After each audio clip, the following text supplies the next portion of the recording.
And now for something completely different on the channel, I've got an interview for you today, a cycling-related interview, and I hope to do a lot more of these on the channel.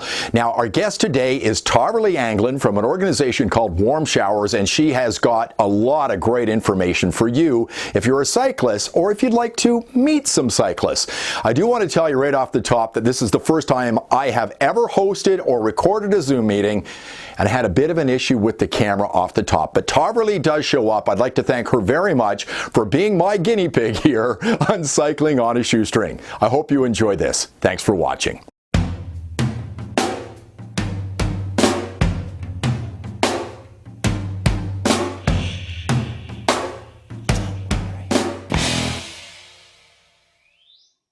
Hi, it's John, and welcome to Cycling on a Shoestring. And I'm doing something a little bit different on the program, and I hope I can do more of these in the future. I'm going to do an interview right now. We're going to talk about an organization that might help you out if you're doing some riding in the world. We'll find out exactly where in the world, or if you'd like to have some cyclists come visit you at your home. And joining me is Tahverlee Anglen, the Executive Director of Warm Showers. And Tahverlee, thank you very much for doing this with me. I appreciate it. Thanks for having me, John. I'm excited. Well, first off, I want to take a look at what you're wearing right now, because it looks awful warm where you are. Whereabouts are you to do this interview? I am currently in Hawaii, although I'm located in Colorado. So I left the cold for a couple of months this year to enjoy a little bit more sunshine. Well, lucky you. In Calgary today, it's minus 20.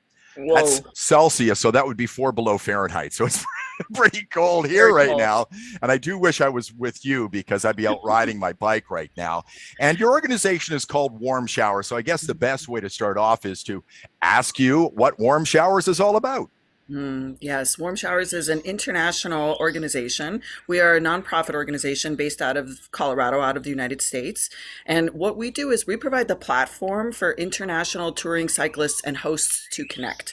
So if you're on the road, if you're doing a long tour anywhere in the world, really, we have a platform that identifies other users in those areas that you can contact to see if they might host you. And there is no fee exchanged between a cyclist and a host. And so hosts open their doors to cyclists. So you've got a platform for the cyclist, you've got a platform for the host, and they can meet up. So suppose I want to be a host in this. How do I go about signing up to be part of Warm Showers?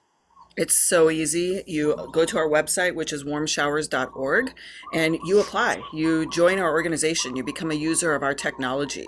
You complete a profile, and we do have a one-time user fee, like a lifetime user fee. It's $30, which $30 US, which allows us to really just maintain the technology and the operations of the organization. And then you create a profile and outline exactly what you're looking for, what your choices are when people come to your home, when you're available. You can mark yourself unavailable if you decide to go on your own tour and you're not available at that time. If you only have space outside to have riders pitch a tent, you can list that in your profile. So you just really outline how you want to be involved in the organization, and then other users will have the opportunity to see your profile and contact you. Now, the thing I was thinking about as somebody who is a host, am I required? It's called Warm Shower, so obviously they want to come in and get maybe cleaned up a little bit. But what about things like, feeding people? Are you expected to do that, or is that part of that profile you create on your website? There is absolutely no expectation of what you'll provide. It's a very personal preference. And there are people that really only, just like I said, provide a space to pitch a tent, all the way to hosts that they want to engage with you. They want to know about your tour. They want to provide you with a meal and a place to sleep. And everybody lives in such different locations in different parts of the world. So what's available in their home and what their family or their property or their life can offer is going to be very different person to person. I was thinking while you were chatting, there'd be a great opportunity for people. I mean, I'm sure that people have wonderful experiences because you would have somebody maybe from Europe coming into your home if you're living in North America, and that culture you would get, and the experiences that person is having while they're traveling, maybe across North America, through Canada, the United States, would be really something that people could remember and enjoy. As much as Warm Showers, the title, relays to the idea of a place for respite, right? A place for respite on your journey. Most of the time it's really not about that. It is about the connection into the local community, right? As a touring cyclist, you have the opportunity to meet someone local, and in the majority of cases that connection, that interaction is so enriching of the journey that you wouldn't otherwise have. And for the host, they get to literally be a part of someone's journey from anywhere in the world Hmm. just by relating of the story and be a part of it. And in a lot of cases, these are lifetime connections that are made. Now I'm thinking from the cyclist standpoint. I think if I wanted to go across Europe, it could be incredibly expensive, but I'm assuming you probably have people could make connections. Let's talk Canada, the United States right now. We'll talk to you about how many countries are involved in this, but you could probably travel across the country and not have to put up with a lot of hotel bills and things like that. Mhm. And obviously, cost is a huge part of being part of this group if you're from the cyclist standpoint, right? Yeah, we like to think that we are not meant to replace your entire, accommodations Mm-hmm. of a trip. We are there to enhance it or support it. Because there are going to be certain parts of the world that you're located in that we may not have any hosts available at that time. Or, you may just be at a time where nobody is available in a big city full of hosts. That's possible as well. So we like to think of ourselves as enhancing your experience of that tour. And yes, we save cyclists thousands and thousands of Mm-hmm. dollars just because, and it's not we as an organization, it's our hosts. They do that for the cyclists. They provide the accommodations. How many countries are you in? Every single one. You're in all the country, all the country, the whole world. Every single country. Now, there may be only a handful of active, engaged hosts in particular areas of the world, and of course, whatever's happening politically and whatever climate Yeah. there is, there could be a difference in who they are allowed into the country, and especially now, while travel restrictions are a little bit more prevalent. But yet we are everywhere. We have more than 190,000 users across the world, Wow. both cyclists and hosts. And we have intentions of continuing to grow our global footprint by encouraging more hosts to become involved because there are a lot of hosts that won't be able to tour for whatever reason and they Mhm. want to open their doors, but they don't necessarily know that we exist. So we continue to expand that reach. Let me ask you this, because this is something I thought about. Obviously, you're having strangers into your home. How do people? I mean, obviously, you can accept people that you want or reject people that you don't want. But what about security and things like that? Is there any challenges if you're a host as part of the program? Surprisingly not. Surprisingly Okay. not. We don't really experience a lot of that. And part of it is if you're bringing a cyclist into your home that's on a long tour, Mhm. they don't have any supplies or anything on them to really create harm. In most cases, they're just looking for a place to rest and make a connection and maybe have a hot meal or a shower.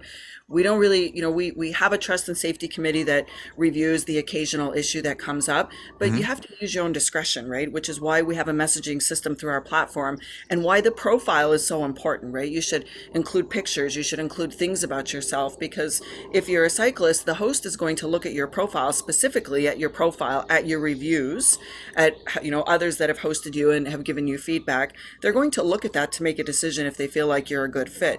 And same thing with cyclists. Like when you're reviewing potential hosts, you want to know what are their parameters, what's acceptable to them in their home, and are they a good fit for you? So you have to use your discretion to make a decision on what's comfortable. Is there an average length of time, or is it just sort of a one night thing and people kind of in and out? Is that how it works generally? It's so across the board. Hmm. Many people will stay short periods of time if they arrive at night. If they're sticking to a firm schedule, they're usually coming in at night, departing again in the morning. Oftentimes, if there's inclement weather, hosts have extended stays to give people a place to rest a little bit. But it's so different. Every single experience is different. We have this goal of hosting millions, right? Of having the platform that provides millions of connections, not just millions of stays, but millions of connections every year for cyclists and hosts. And so that can look like anything for whatever you're comfortable for. If you're a host and you work, 9, 12 hour days, 4 days a week, what is available Monday to Thursday might be different on the weekend. So it's all going to be very circumstantial to the individuals and their schedule and the cyclist and their schedule. And so it's different across the board. It must have been a challenge over the last couple of years with the pandemic with your organization. Not so much. I mean, it's been quieter. Cyclists have Hmm. been doing less international travel. But I would say that now is more important than ever to stay connected. So, we have put in increased effort into our storytelling through our podcast and through our stories from the road to make sure that our community still feels really engaged, even if they're not doing a long tour. But a lot of cyclists are still doing short tours within their own communities.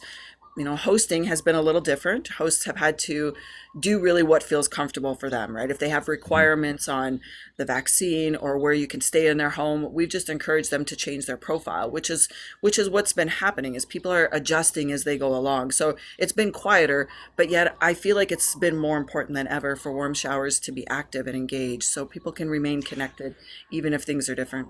You've mentioned you have a podcast. Can you tell me what do you talk about on your podcast? How can people join that? It's called the Bike Life Podcast, and we straight up storytell. We share experiences from all walks of life, all areas of this planet that people have been to or hosted people from.